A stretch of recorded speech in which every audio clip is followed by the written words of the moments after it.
I guess the best cardiovascular workout to do in terms of cold exposure is to do the cold exposure or the heat cold contrast therapy, where you go from the sauna to the ice bath. You could actually explain that because I'm not very familiar with. Yeah, but when you go to the colds, when your surface temperature gets cold, your vessels do like this, so they compress. When you then go to the heat, it does the opposite, so it decompresses. So when you transition from the hot to the cold back and forth, it's pumping. So it's like creating movement in the vessels and improving the blood flow. Yeah. So that's why it's called cardiovascular training, basically. Okay. So it's going back and forward can actually kind of shake up the whole system, you know? Yeah, it's a pretty good idea. And that's also why you don't want to go to the cold after you have done a physical training, because then you compress your vessels and you decrease the blood flow, or you impair the blood flow. Yeah, that sounds dangerous. So you don't want to do that after training. It's not dangerous per se. It just inhibits your the stimuli occurred from the training. Yeah. So you want to do it before the training because it can induce the dopamine receptors, adrenaline, testosterone. So that's a pretty good steroid to take just before training. Okay. But then after the training, it backfires and it impairs your recovery, right? But basically, you want to do it every day. If the cold? Yeah. Right? As soon as you wake up. As soon as you wake up. The best thing is to basically do it every day, even though it requires fucking motivation, I would say, to do that. Because it's not like you wake up and that's the worst. It is the worst time. Yeah. But I don't want to say motivation because that's just a shitty word, right? Yeah. I just want to say, just do it. Yeah. Just as with everything else, just fucking do it. It's brutal. Yeah. It's brutal. And what's brutal is not the fact that you're down there. Mm-hmm. It's the thought process up till you get there. Yeah. From when you wake up, oh, fuck, I have to go down there now. Yeah. That's the worst. Yeah. It's not the 3 minutes that you're down there. True. That's the same. But that's also like when I do this bucket thing, I put the ice cubes up and I'm like, when I put it up and I'm about to switch on, I'm fucking hell. But once it's there, you got to do it. You got to finish it. And afterwards, the rewards, the dopamine spike, that's what we do it for. Yeah, I mean, you can feel a difference. When you do that, I would say, to me, it's kind of like running. And I guess that also makes sense when you think of it as a cardiovascular thing. Yeah, for sure. Because you feel good right after. Like, okay, you're awake and everything. But then you can get a little bit of fatigue that you feel like, oh shit, like I can feel that now. Kind of like you're running. Like when you run, you feel great. Before or after? After an ice bath. Like you do it. Okay, let me explain it. If you do it, then you get that spike right after. Mm-hmm. And then after that, you're like, okay, I can, like, I'm a little bit, not low on energy. It's not like you're feeling sick, but you get a little bit lower. But then slowly it increases over like days.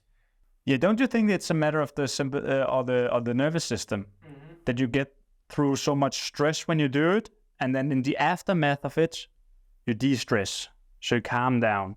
Don't you think I think might be the reason why? I think the reason why it's so helpful is because we never, in our modern life, we fucking never experience anything that's outside of our comfort zone. No. You wake up warm, you put on some clothes before you even get out of bed, you watch some fucking TikTok or whatever people do, or Instagram or something. Then you roll down, you get 2 cups of coffee and a nice big breakfast, and sit in your car, go to work, inside an office. You can barely walk from your car to the office.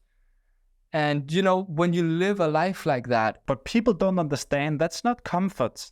It's comfort here and now. Yeah. But in the long term, that's discomfort. Yeah. But people don't understand that. They see here and now. And I think that's why. Because if you took a caveman 100,000 years ago and you said, hey, how about you do an ice bath every morning? He would say, fuck you. Because there's no reason for this guy to do it. This guy will go out to his daily work and experience just that, the cold and everything. But we don't have that anymore. No, exactly. And that's why we do it. Yeah. To get back to our roots. Yeah. That's like the shortcut in this modern dysfunctional society that we have to take.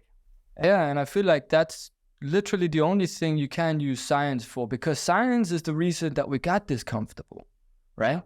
But then you also got to use science to say, okay, well, we're comfortable, but let's optimize the way that we can live.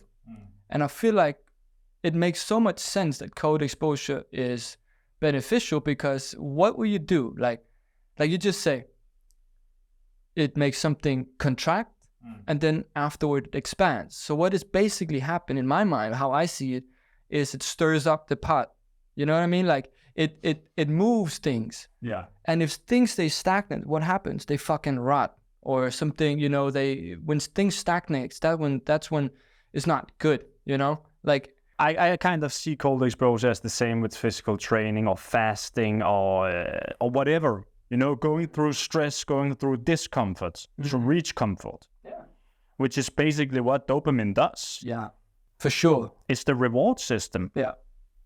And when we see a large spike in dopamine, we also kind of see a large drop. That's what we experience from watching porn, social media, all this stuff, where you get the immediate rewards, but in the aftermath, it drops as quickly down to baseline again as it was before. And you can feel it. That's the worst thing. You don't even have to read a research paper in order to understand that. Everyone that has ever watched any of those things, porn or social media, they know the moment you fucking turn that shit off, you feel like shit. You feel like shit, and you feel even worse than before. Yeah, and you feel like you wasted the whole time. When you do the discomfort, like running a marathon, like cold exposure, like fasting, you feel like shit now, but in hours or days after, you feel the elevation of dopamine keeps peaking, right? So it's a long-term comfort. But people don't understand that. They want here and now.